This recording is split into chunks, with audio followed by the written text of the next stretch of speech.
Have you ever felt jealous? Or felt that someone was jealous of you? What does the Bible actually say about envy? One single feeling made a brother raise his hand against his own brother. It made sons sell their own blood as a slave on a dusty desert road. It made a king anointed by God spend years hunting down the very man he was supposed to protect. The Bible records the same force repeating itself, generation after generation, tearing families apart from the inside without ever needing a sword or an army. It's born quiet, hidden behind a smile, and grows in silence until it finally explodes into tragedy. Scholars who study Scripture call this one of the oldest patterns ever recorded in human history. And you might not yet realize just how much damage this one feeling can actually do. Let's go back to the very beginning. There isn't a single city on Earth yet. There's no written law, no army, no courtroom. There's just one family trying to survive outside a garden they lost, and two sons growing up under the weight of a broken start. One is named Cain, the other Abel. Cain works the soil, his hands permanently caked in dirt, his face burned by the sun, growing and harvesting the family's food. Abel keeps the flocks, walking behind the sheep across the hills, watching over every animal born under his care. Two brothers, two different trades, the same bloodline running through both of them. The day comes when both decide to bring an offering to the Lord. Cain brings some of the fruit of the ground. Abel brings the firstborn of his flock, the best portions of the fattest lambs he owns. The book of Genesis, chapter 4, verse 4, records something blunt and uncomfortable. The Lord looked with favor on Abel and his offering, but on Cain and his offering he did not look with favor. No long explanation, no speech, just that difference laid bare in front of both brothers with no one else around to soften the blow. Picture that moment. Smoke from one altar rising straight up, as if accepted without question. Smoke from the other, perhaps, spreading low across the ground, refusing to rise. The text doesn't describe every visual detail, but it makes the emotional impact painfully clear. Cain was furious, and his face fell. A face that, seconds earlier, may have been calm, now carries shame, comparison, and an open wound in front of his younger brother. And here the Bible does something few ancient texts dare to do. It doesn't let the moment pass in silence. God himself speaks directly to Cain in Genesis chapter 4, verses 6 and 7, asking why he's angry, why his face has fallen. And then comes one of the strangest, sharpest warnings in the entire Old Testament. If you do what is right, will you not be accepted? But if you do not do what is right, sin is crouching at your door. It desires to have you, but you must rule over it. Sin described almost like a crouching animal, waiting, with a will of its own, ready to pounce the moment someone opens the door. Bible scholars point out that this is one of the first times in Scripture where a human emotion is described as an active, almost living force, capable of taking over someone who doesn't confront it in time. It isn't hunger threatening Cain. It isn't an outside enemy. It's something born inside his own chest, fed by comparing himself to the brother who received what he also wanted for himself. Cain had, in that exact moment, a direct warning from God, a clear window to choose a different path. And this is exactly where the story stops being about ancient religion and starts being about any family, any group of friends, any workplace, in any century. Because the question left hanging in the air as Cain walks back out to the field isn't just what he'll do next. It's a question that crosses thousands of years to land on you. What happens when someone decides not to rule over what they feel and lets sin, crouched at the door, finally walk in? Cain doesn't rule over it. He invites his brother out to the field, and there, far from their parents' eyes, Genesis chapter 4, verse 8, records the shortest, heaviest scene in the whole book. Cain rose up against his brother Abel and killed him. No battle, no army, no outside cause to justify it. Just one unchecked feeling, turned into blood spilled on the very ground the two of them had worked side by side minutes earlier. It's the first murder in biblical history, and the weapon wasn't forged in any furnace. It was forged inside the heart of a man who felt, unfairly in his own eyes, less loved than his brother. But the Bible doesn't close this pattern with Cain. Centuries later, inside another family, the same force resurfaces, multiplied by 10. The patriarch Jacob has 12 sons, and one of them stands out from the rest. Joseph, the beloved son of Rachel, born late in his father's life. Genesis chapter 37, verse 3, is blunt about the favoritism. Israel loved Joseph more than any of his other sons, and made him a richly ornamented robe.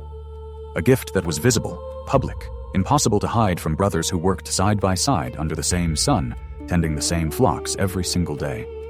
Scripture doesn't soften the brothers' reaction at all. When they saw that their father loved him more than any of them, they hated him and could not speak a kind word to him. Notice that phrase carefully. They couldn't even speak to him peacefully. At this point, envy isn't just a feeling hidden behind a smile anymore, the way it was at the start of this story. It has already poisoned the language, the daily life, the most basic possibility of sitting down together as a family. Then come the dreams. Joseph dreams that his brother's bundles of wheat bow down to his own bundle. Then he dreams that the sun, the moon, and 11 stars bow down before him. He tells these dreams out loud, maybe with the innocence of a teenager who doesn't yet grasp the weight of his own words, and each retelling deepens the resentment already boiling underneath. Genesis chapter 37, verse 11, sums up the brother's state with surgical precision. His brothers were jealous of him. There it is, spelled out explicitly for the first time in Scripture, the exact word for this ancient feeling: jealousy. The Jewish historian Flavius Josephus, who lived in the 1st century after Christ and documented Hebrew history using his own sources and traditions, describes this same episode, noting how the father's favoritism stirred up a growing resentment in the brothers, fed by every new sign of favor shown to Joseph. One small detail, one robe, one dream, told out loud without a filter, and the poison spreads until the brothers themselves decide, far from their father's tents, what to do with the one they now consider unbearable to have around.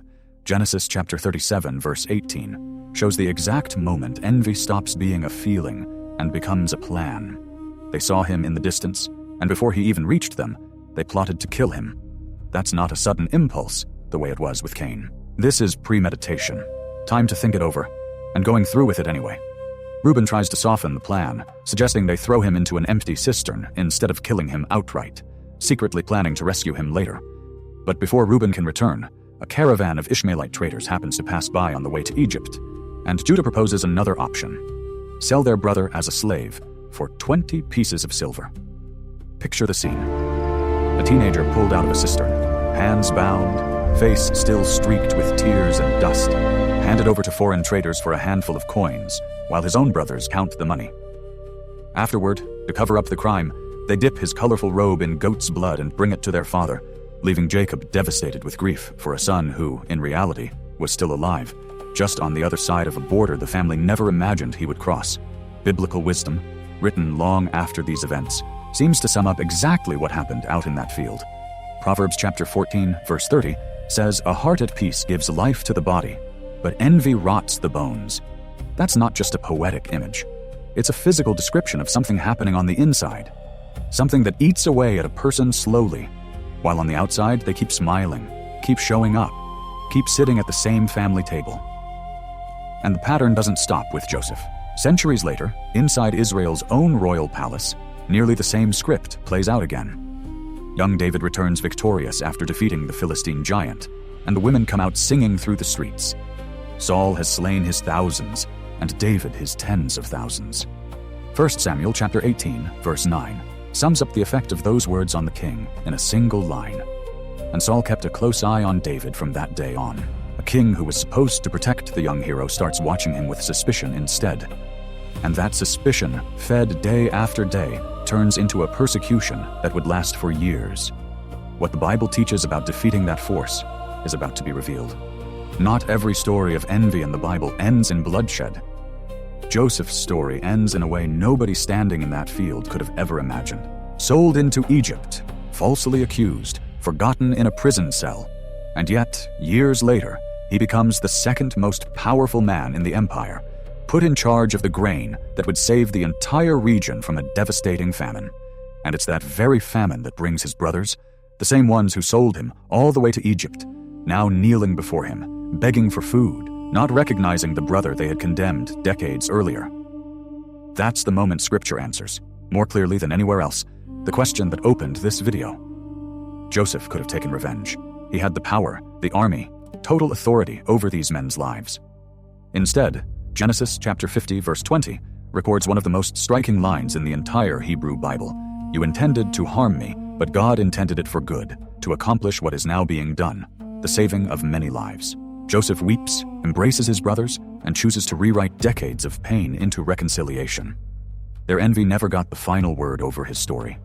But the Bible doesn't stop at storytelling. It also explains, directly, why this feeling is so dangerous.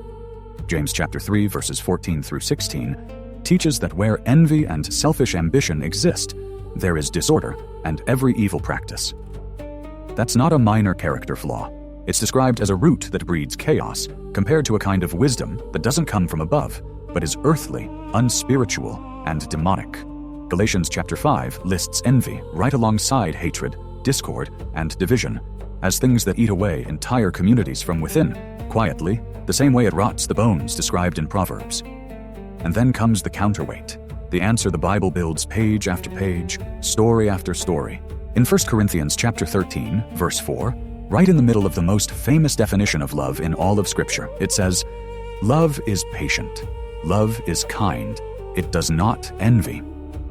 Where envy compares, the love described there celebrates the other person instead. Where envy feels diminished by someone else's success, biblical love genuinely rejoices in another person's good, without feeling threatened by it at all. Joseph's story doesn't erase what Cain did, or what Joseph's own brothers did, or the years Saul spent hunting David. The Bible never hides the real damage envy causes. But it doesn't end the conversation in tragedy either. Across generations of real families, with real names and real places, it shows that this feeling can be recognized before it explodes, confronted the way God once asked Cain to confront it, and, even after it has already caused harm, still answered with a kind of forgiveness strong enough to rewrite the ending of the story. In the end, the question that opened this video still stands. Envy has already lived inside a desert cistern, inside a royal palace, inside the heart of the first son ever born on earth. It doesn't care about the era, the social status, or how much someone claims to love God. The Bible isn't asking you to pretend you've never felt it. It's asking you to recognize it, rule over it, and, when needed, forgive before the sin crouching at the door finally walks in. Tell me in the comments, has envy, yours or someone else's, ever damaged a relationship that mattered to you? If this story made you think of something like that, drop it below and subscribe to the channel for the next journey through the biblical world.